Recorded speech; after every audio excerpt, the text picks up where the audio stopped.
صاحبك شاهد بيساني haddii maanta waxa aan kula wadaagi doono aad dhegta u dhigtid oo aad fahantid waxyaabo badan oo maskaxdaada mar walba ay ka fikiraysay baa kaa degi doona ama ay kaa yaraan doono mar walba waxaa isku daydaa dadka kugu xeeran ama dadka markaasi wax idinka dhexeeyaan inay ku fahmaan sida aad wax u ratid ee u fahmaan haddii damacaagu u bato ama sida aad wax u ratid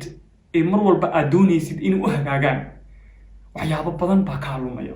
waxyaabo badan baa waqtigaaga ku luminaysaa noloshu waxaan ku tusaaleynayaa sida laastiga oo kale laastigu waa wax la jiidi karo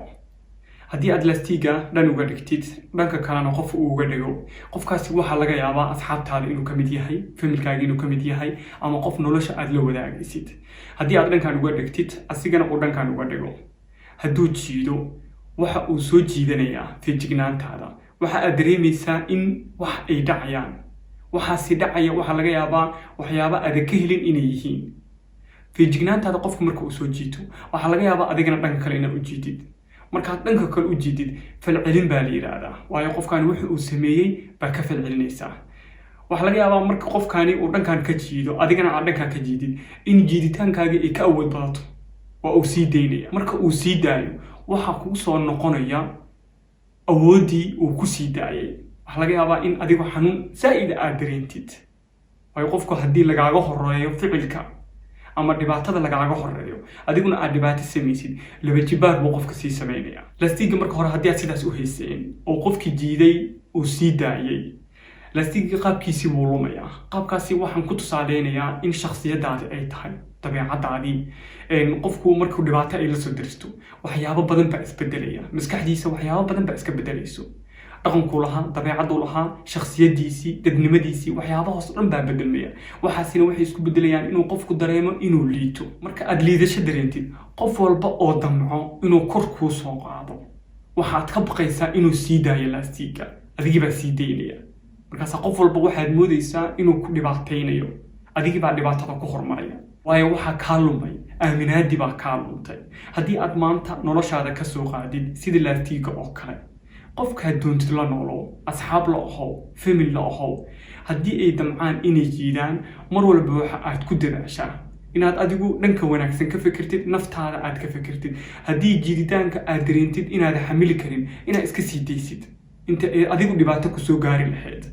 laakiin haddii aad xamili kartid oo aad macnaha dee dhanka wanaagsan wax ka fiiri kartid inaad tusi kartid mar walba ay jiitamaan inaad adigu dabci kartid oo aad dhan caqliyeysan wax ka tusi kartid haddii aadan ka tusi karin oo mar walba dadaashay ay damcaan inay jiidaan oo dhan wal sii fogaadaan inta ay sii day lahaayeen waxa wanaagsan adiga inaad sii daysid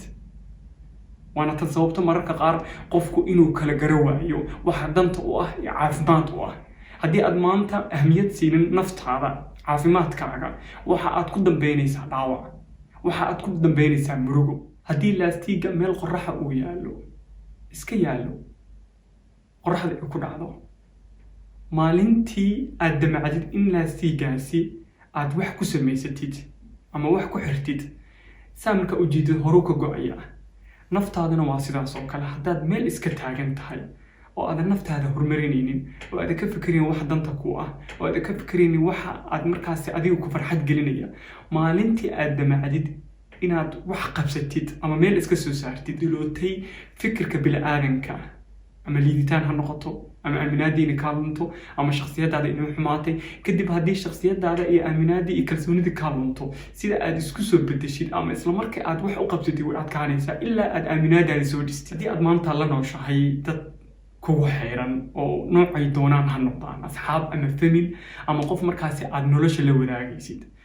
waxa aad mar walba ahmiyadda siisaa oo aad ka fikirtaa meesha aad taagan tahay muhiim ma aha meesha ay taagan yihiin haddii aad dhanka ay taagan yihiin ma ahane dhan kale aad u soo dhaqaaqdid waxaa laga yaabaa in iyaguna ay dhan kale u dhaqaaqaan laakiin haddii aad mar walba ka fikirtid dhanka ay taagan yihiin dhan u dhow u dhaqaaq si noloshaada iyo shakhsiyadaada iyo caafimaadkaaga ay u wanaagsanaato waayo soomaalida waxa ay tiraahdaa farkaa la laado firqfiliqkaaga maxaayo qofkaani waa qof kugu dhow waa qof iidi kala go'i karin ama asxaab ha noqoto muddo asxaab ah soo ahaateen waayo bili-aadanka haddii muddo wada nool yihiin wax soo wada cunaan ama wax wada qaybsadaan ama asxaaba noqdaan saaxiib ama famil ama qof nolosha way adkaanaysaa sida lagu kala go'o ilaa qofka uu go-aan cad leeyahay mooye ama go-aankiisa uu cad yahay ama uu og yahay waxa uu ku dambayn doono marka mar walba waxaad ka fikirtaa wax aadan ka maarmi karin ama aadan ka fogaa karin in macnaha dee aadan si xun ama si foolxumaa aadan kusoo gebagabaynin ee aad mar walba caqligaaga isticmaal halka xal ee keliya ee wax walba kugu hagaagi karaan waxa ay tahay meesha aad taagan tahay inaad wax ka bedeli kartid ma aha dadka meesha ay taagan yihiin haddii aad naftaada ku mashquushid caafimaadkaaga ku mashquushid shakhsiyadaada ku mashquushid horumarkaaga ku mashquushid waxaad dareemaysaa isbedel shakhsiyadeed isbedel shakhsiyadeed marka aad dareentid wax walba oo ku soo gaaro waxa aad noqonaysaa qof ka kabni kara laakiin haddii aad mar walba noqotid qof ka fikiraya dadka kale inay u wanaagsanaadaan waxaa wanaagga ka lumaya shakhsiyadaada wanaagga markay ka luntane waxaa noqonaysaa qof mar walbaba haddii gacan loo dhiibo ama lasoo qabto damco aanan hore u dhaqaaqin haddii aad videogan ka heshay asxaabtaada la wadaag meel walba aad dunida ka joogtid waxaan kuu rajeynayaa caafimaad iyo farxad iyo inaad maskaxdaada isticmaashid. Asalaamu calaykum.